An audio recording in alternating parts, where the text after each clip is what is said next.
పితా పుత్ర పవిత్రాత్మ నామంన ఆమెన్. ఈరోజు వీడియోలో మనం పునీత పాద్రే పియో గారి గురించి తెలుసుకుందాం. యేసుక్రీస్తు పొందినటువంటి 5 గాయాలు వారు కూడా పొందినటువంటి పునీతుడు. ఈ పాద్రే పియో గారు మే 25న 1889 దక్షిణ ఇటలీలో ఒక వ్యవసాయ కుటుంబంలో జన్మించారు. ఈయన తండ్రి పేరు గ్రాజియో. ఈయన తండ్రి గొర్రెల కాపరి. పాద్రే పియో గారికి ఒక అన్న మరియు 3 చెల్లెలు ఉన్నారు. పాద్రే పియో గారికి 5 సంవత్సరాలు వచ్చేసరికి క్రీస్తుకే ఆయన జీవితాన్ని అంకితం చేస్తాను అని వారి తల్లిదండ్రులకు తెలియజేశారు. పాద్రే పియో గారు 1897లో ప్రభుత్వ పాఠశాలల్లో 3 సంవత్సరాలు చదువుకున్నారు. తరువాత కపూచియన్ గురువుల జీవితాన్ని చూసి ఆయన కూడా పరిశుద్ధుడై తాను కూడా కపూచియన్ గురువు కావాలని నిర్ణయించుకొని వారి కోరికను తన తల్లిదండ్రులకు తెలియజేశారు. 1899 సెప్టెంబర్ 27న కపూచియన్ పెద్దల నుండి అనుమతి తీసుకొని అక్కడ ప్రాథమిక విద్యను పూర్తి చేశారు. ఆయనకు 19 సంవత్సరాల వయసులో అనేక ఆరోగ్య సమస్యలతో బాధపడుతూ ఉండేవారు. ఒక సమయంలో అతని కుటుంబం అతనికి క్షయవ్యాధి ఉందని భావించింది. 1910 ఆగస్టు 10న 22 సంవత్సరాల వయసులో ఆయన గురువుగా స్వీకరించబడ్డాడు. 1918 సెప్టెంబర్ 20న ఒక శిలువ ముందు ప్రార్థన చేస్తున్నప్పుడు ఆయనకు స్టిగ్మాటు వచ్చింది. ఆయన ఇంతగా ఆశీర్వదించబడిన మొదటి గురువు. ముఖ్యంగా 2వ ప్రపంచ యుద్ధం తరువాత అమెరికన్ సైనికుడు పాద్రే పియో కథలను ఇంటికి తీసుకొని వచ్చిన తరువాత ఆ గురువు స్వయంగా భక్తిపరులుగా మారారు. ఆయన గంటకు ఒప్పుకోలు వినేవాడు. వెనుకబడి ఉన్నవారి మనసాక్షిని చదవగలడని చెబుతూ ఉంటారు. ఈయన స్పర్శ ద్వారా స్వస్థతలు పొందుకునేవారు కూడా ఉన్నారు. 1956లో ఈయన ఒక ఆసుపత్రిని స్థాపించారు. ఇది సంవత్సరానికి 60,000 మందికి సేవలందించే ఆసుపత్రి. 1920 ఆయన ప్రపంచవ్యాప్తంగా 4 లక్షల మందికి పైగా సభ్యులతో నేటికి కొనసాగుతున్న ప్రార్థనా సమూహాల శ్రేణిని ప్రారంభించాడు. పాద్రే పియో స్థాపించిన ఆసుపత్రిలో పనిచేసే వైద్యుడి కుమారుడు మాటియో పియో. ఈయనకు 7 సంవత్సరాలు. స్వస్థత పొందడం ఆయనకు ఒక అద్భుతంలో ఒక భాగం. 20 జూన్ 2000 సంవత్సరంలో రాత్రి మాటియో ఆసుపత్రిలోని ఇంటెన్సివ్ కేర్ యూనిట్లో చేరాడు. అప్పటికి బాలుడి 9 అంతర్గత అవయవాలు జీవిత సంకేతాలు ఇవ్వడం మానేయడంతో వైద్యులు అతనిపై ఆశను కోల్పోయారు.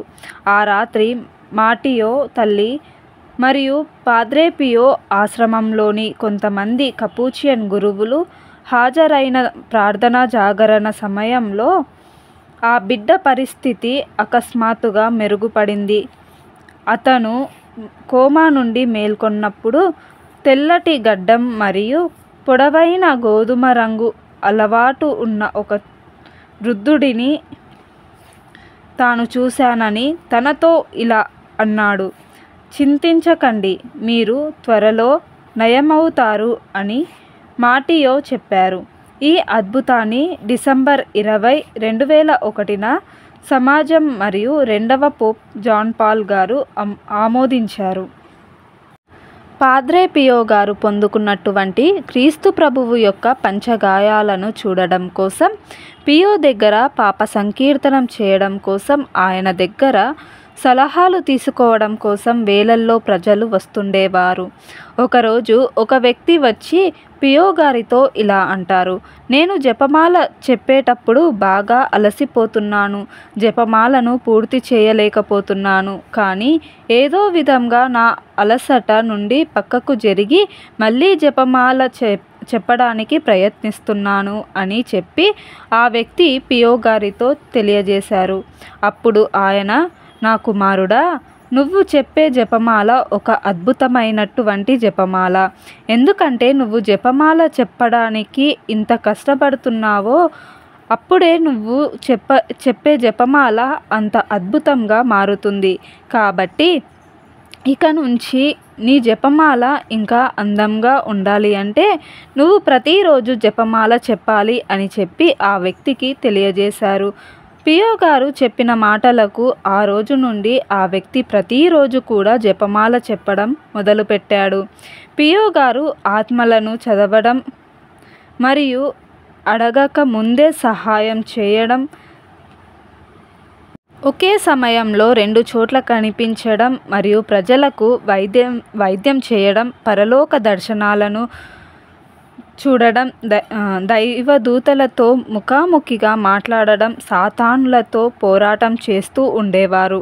పియో గారు పంచగాయాలు పొందిన మొదటిలో ఆ గాయాల్లో ఏర్పడిన కాస్త నొప్పి రక్తం కారుతూ ఉండేది. 1903 నుండి 1904 వరకు పియో గారికి ముళ్ళ కిరీటం పెట్టి కొరడాలతో ఎవరో కొడుతున్నట్టుగా ఆ బాధను ఆయన భరిస్తూ ఉండేవారు. ఆయన ఒక గురువు దగ్గర పశ్చాత్తాపంతో పాప సంకీర్తనం చేశారు. బాధించే నొప్పిని తొలగించమని నేను కోరుకోవడం లేదు, కానీ కనిపించని గాయాల వలన భరించలేని అవమానాలను నేను ఎదుర్కొంటున్నాను అని పియో గారు గురువు దగ్గర పాప సంకీర్తనం చేస్తూ తెలియజేశారు. 1918లో పాప సంకీర్తనం చేయడానికి కొన్ని వారాల ముందు పియో గారు ఆధ్యాత్మికంగా గుచ్చబడుతున్నటువంటి ఆ బాధను ఆయన భరించలేకపోయారు.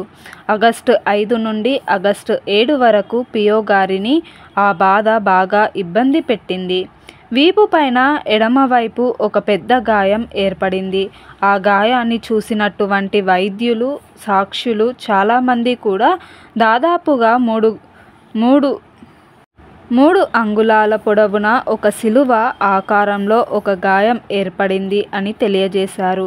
1990లో పియో గారికి దేవుని సేవకుడిగా ప్రకటించారు. ఇక పాద్రే పియో గారి యొక్క మధ్యస్థ ప్రార్థనలు చేస్తే ఎటువంటి అద్భుతాలు జరుగుతున్నవి అనేటువంటి దాని మీద అధ్యయనం చేశారు. 1999లో కాంగ్రెగేషన్ సలహా ప్రకారం 2వ జాన్ పాల్ పోపు గారు పియో గారిని ఆశీర్వదించి సెప్టెంబర్ 23న ప్రార్థనా విందుగా నిర్ణయించారు. ప్రపంచవ్యాప్తంగా 3 మిలియన్ల కంటే ఎక్కువగానే పియో గారి ప్రార్థనా స్థలాలు ఉన్నాయి. అందులో 3 మిలియన్ల సభ్యులు ఉన్నారు. పాద్రే పియో గారు 23 సెప్టెంబర్ 1968లో మరణించారు. ప్రియ సహోదరి సహోదరులారా, ఈరోజు వీడియోలో పాద్రే పియో గారి జీవితం నుండి ఎన్నో గొప్ప విషయాలు తెలుసుకున్నాం. మనం కూడా ఆయన వలె జీవిద్దాం. పాద్రే పియో గారి జీవితాన్ని ఆదర్శంగా తీసుకొని అందరికన్నా ముందుగా దేవాది దేవునికి మొదటి స్థానాన్ని ఇచ్చినట్లయితే దేవుని యొక్క బిడ్డలను ఆయన ఎప్పుడూ చెయ్యి విడిచిపెట్టడు. కాబట్టి పాద్రే పియో మధ్యస్థ ప్రార్థన ద్వారా మనకి కూడా అద్భుతాలు జరగాలి అని, అలాగే దేవునికి మన జీవితాలను సమర్పించుకుందాం. ఆమెన్. పాద్రే పియో గారు మా కొరకు ప్రార్థించండి. ఆమెన్. పితా పుత్ర పవిత్రాత్మ నామమున ఆమెన్.